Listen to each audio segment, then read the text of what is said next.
Assalamualaikum warahmatullahi wabarakatuh.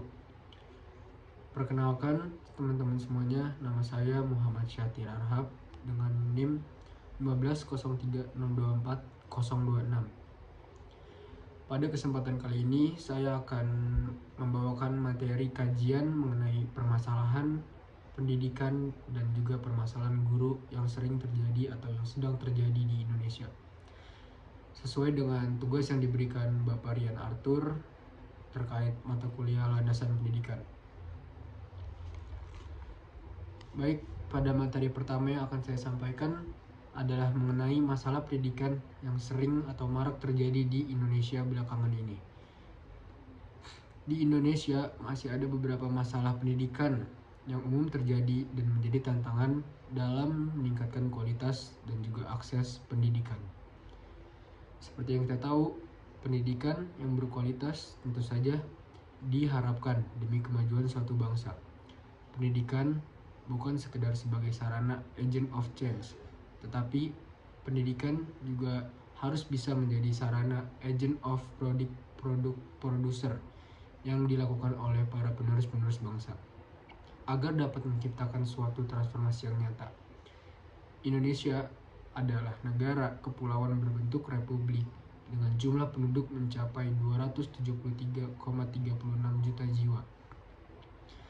Saat ini, pendidikan di Indonesia diatur dalam Undang-Undang Nomor 20 Tahun 2003 tentang Sistem Pendidikan Nasional. Pendidikan di Indonesia terbagi menjadi 3 jalur. Seperti yang kita tahu, jalur pertama adalah jalur formal, jalur kedua adalah jalur non-formal, dan yang ketiga adalah informal. Dalam suatu sistem, tentunya akan selalu saja ada kelebihan serta juga kekurangan. Tetapi, kinerja pada sistem akan menghasilkan kualitasnya seperti apa. Jika dijalankan dengan baik, tentunya akan banyak sekali hal positif dan hal yang baik yang dihasilkan oleh sistem tersebut. Pada kesempatan kali ini, saya akan memberikan contoh masalah-masalah pendidikan yang umum atau sering terjadi di Indonesia belakangan tahun ini. Masalah yang pertama adalah tidak lain tidak bukan, yaitu akses terbatas ke pendidikan. Akses terbatas ini maksudnya masih banyak di warga Indonesia ini yang mengalami kesusahan terhadap akses pendidikan. Seperti orang-orang yang ada di desa, rakyat-rakyat miskin masih mengalami hal-hal tersebut. Masih banyak juga anak di Indonesia mengalami kesulitan dan mengakses pendidikan, terutama di daerah terpencil, pedalaman, atau komunitas-komunitas miskin seperti yang saya bilang. Jarak yang jauh antara tempat tinggal dengan sekolah, kurangnya sarana transportasi untuk para peserta didik ke sekolahnya, dan minimnya infrastruktur pendidikan di daerah-daerah tersebut menjadi hambatan bagi anak-anak di daerah-daerah terpencil atau di pedalaman. Kemudian di contoh masalah yang kedua adalah ketimpangan pendidikan.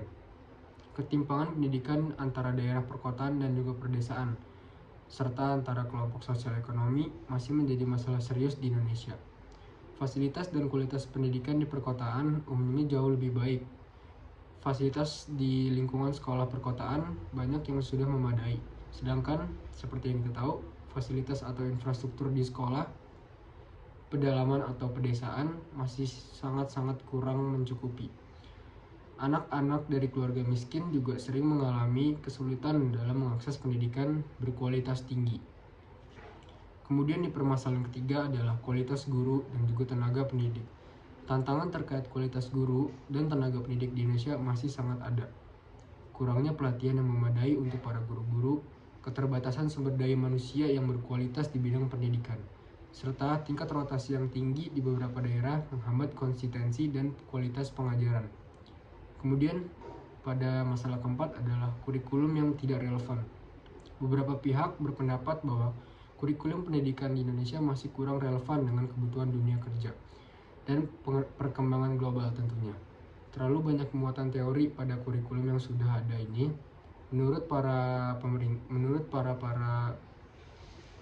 komentar sangat kurang relevan karena praktis atau praktek sangat-sangat dibutuhkan pada era-era perkembangan di Indonesia pada saat ini.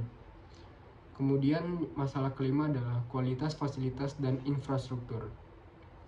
Seperti yang sudah saya bilang tadi, masih banyak sekolah di Indonesia yang masih menghadapi masalah terkait fasilitas dan juga infrastruktur yang tidak memadai. Hal ini termasuk keterbatasan ruang kelas, laboratorium, perpustakaan, ataupun akses internet yang terbatas. Dan sanitasi yang buruk. Kekurangan ini dapat mempengaruhi pengalaman belajar siswa dan kualitas pendidikan yang diberikan. Kemudian pada materi kedua ini saya akan mencoba membahas tentang permasalahan guru di Indonesia. Pendidikan sangat menentukan kemajuan dan mutu sebuah bangsa. Kualitas pendidikan mempengaruhi kualitas bangsa juga.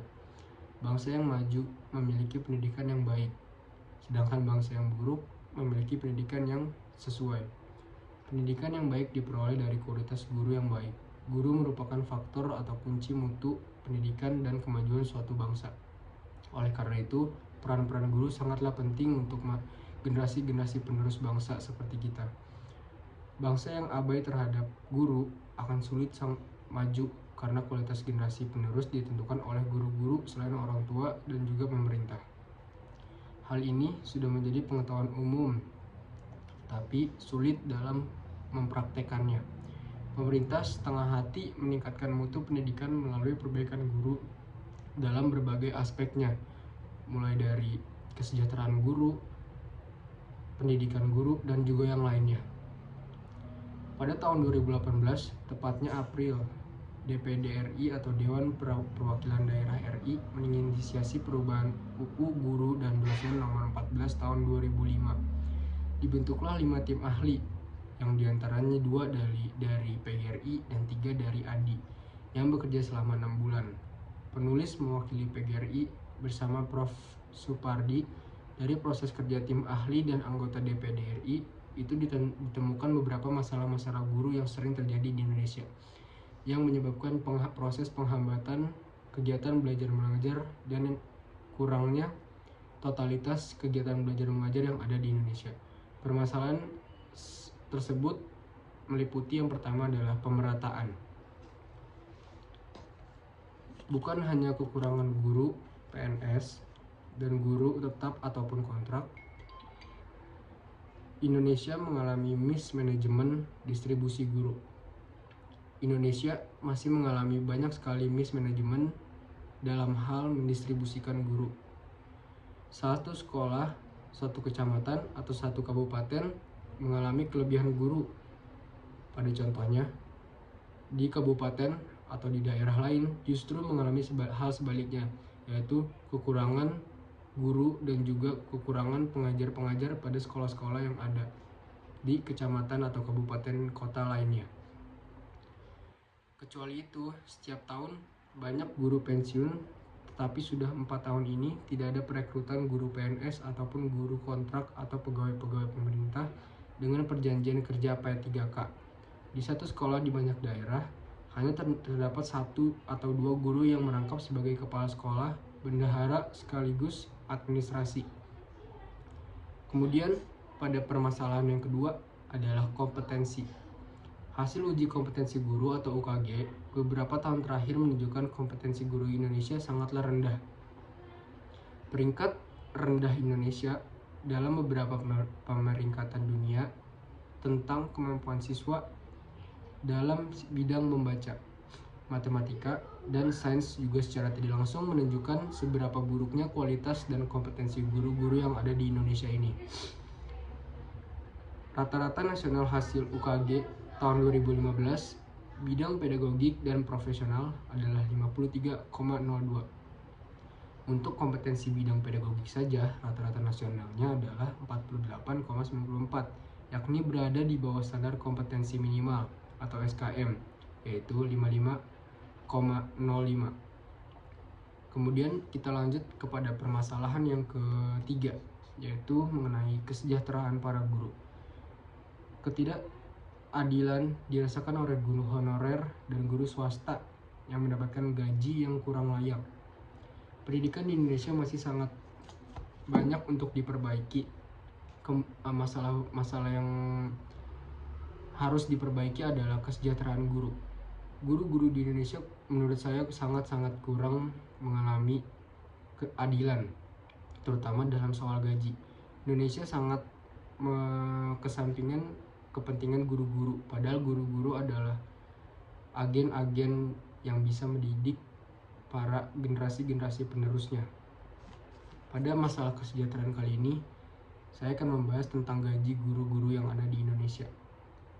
Masih banyak guru gaji dan upah yang diterima guru-guru Indonesia ini adalah masih di bawah upah minimum regional ataupun UMR. Gaji guru Indonesia sangat beragam, tergantung status dan kualitas sekolahnya. Guru PNS dan guru di sekolah kelas menengah cukup sejahtera, sedangkan guru honorer yang belum bersertifikasi sangat tidak sejahtera. Maksud saya adalah guru-guru PNS atau guru-guru sekolah menengah atas atau SMA ini, mereka sudah cukup mengalami kesejahteraan yang diberikan oleh pemerintah sesuai apa yang sudah mereka lakukan. Sedangkan untuk guru-guru honorer atau guru-guru yang belum memiliki sertifikasi secara resmi untuk mengajar masih sangat minim mendapatkan gaji yang seharusnya atau gaji yang tidak layak menurut saya. Karena bagaimanapun guru adalah agen-agen yang mampu mendidik para generasi-generasi bangsa.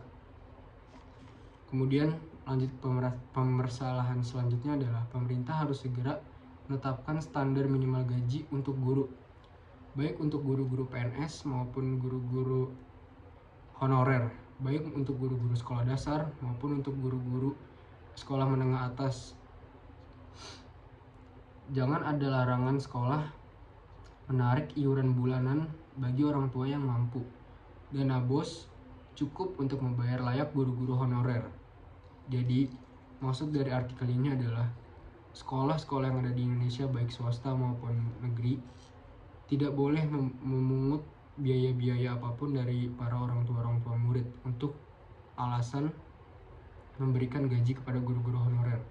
Karena menurut pemerintah, dana BOS yang diberikan adalah sudah sangat cukup untuk menggaji para guru honorer atau guru yang tidak bersertifikasi di luar sana. Koperasi sekolah dikelola dengan baik agar keuntungannya untuk kesejahteraan guru dan staf. Koperasi sekolah sebaiknya diurus dengan baik supaya keuntungan yang dihasilkan bisa mensejahterakan para guru-guru yang ada di sekolah itu atau staf-staf yang ada di sekolah itu. Kepala sekolah membuat program yang menarik dunia usaha dan dunia industri untuk peduli kesejahteraan guru.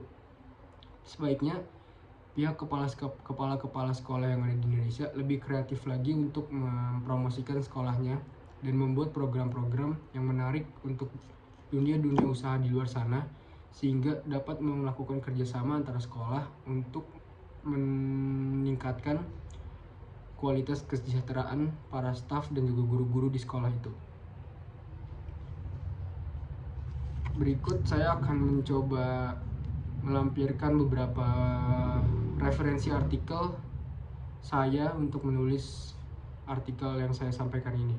Yang pertama adalah artikel dari UIN Jakarta pada tahun 2018 yang membahas soal permasalahan guru yang ada di Indonesia. Kemudian yang kedua adalah Kejar Cita ID yang membahas tentang permasalahan yang dihadapi guru di Indonesia pada saat ini, yang sudah saya sampaikan sebelumnya. Kemudian yang ketiga adalah website UMSU ID yang membahas tentang masalah pendidikan yang sangat umum terjadi di Indonesia atau belakangan ini sering terjadi di Indonesia. Kemudian website yang satu lagi adalah Kompas yang juga membahas tentang permasalahan guru dan juga pendidikan atau ketenaga pendidikan, bahkan pemerintahan terkait pendidikan dan juga guru-guru yang ada di Indonesia ini. Jadi kesimpulannya adalah negara Indonesia ini adalah negara yang luas atau negara maju. Sebaiknya menurut saya masalah-masalah seperti ini, masalah-masalah terkait pendidikan dan juga guru yang tentu kita tahu sangatlah penting untuk generasi penerus-penerus bangsa. Dari dulu sampai sekarang, guru merupakan satu hal yang sangat penting untuk suatu bangsa agar tercipta bangsa yang maju dan juga mampu mendidik para generasi-generasi penerusnya. Jadi saran untuk saya dan harapan saya untuk